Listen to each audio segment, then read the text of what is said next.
You have to appreciate honesty in this business. When a car company admits its offering in a segment isn't up to the task, it catches you by surprise. The surprisingly open Chevy reps stopped short of saying that making the last Malibu smaller was a mistake, but given that the writing of the ship included a lengthening of this new model, it was certainly implied. The 8th generation Malibu lasted only 3 years, with a major update coming just 1 year in to try and fix some of the bigger concerns. The goal for the 2016 Malibu wasn't to make a competent product better, it was to make an okay one good again. That started with a stretch. The Malibu is long again, a big car that meets America's warped idea of a mid-sized car.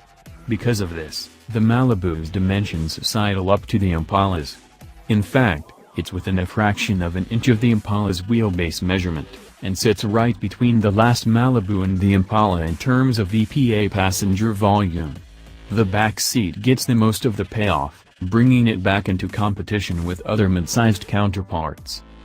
The Malibu is now one of the longest in the segment, but also among, if not the, lightest. The 2016 model is claimed to be about 300 pounds lighter than its dimensionally challenged predecessor. While most new models tend to choose between lighter or larger these days, Chevy managed not insignificant improvements to both. Some of that weight came out of the front end.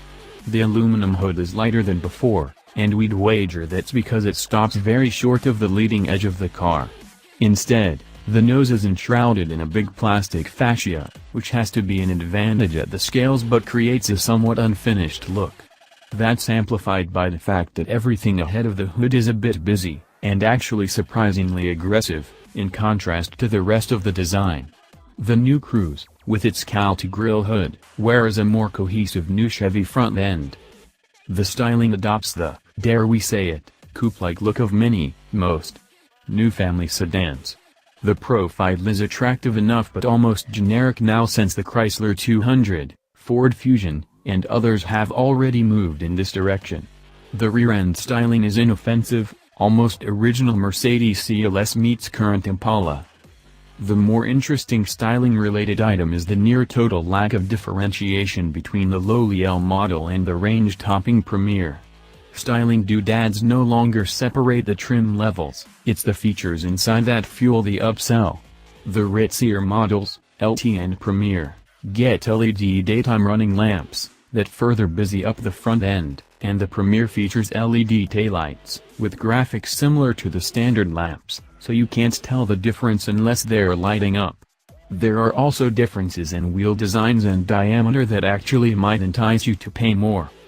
Those who want a fancier Malibu will get a 2.0T, which is available on LT and standard on Premier. It is mostly carryover but has been detuned from 259 horsepower and 295 pounds-to-foot of torque to 250 horsepower and 258 pounds-to-foot. Frankly, this engine is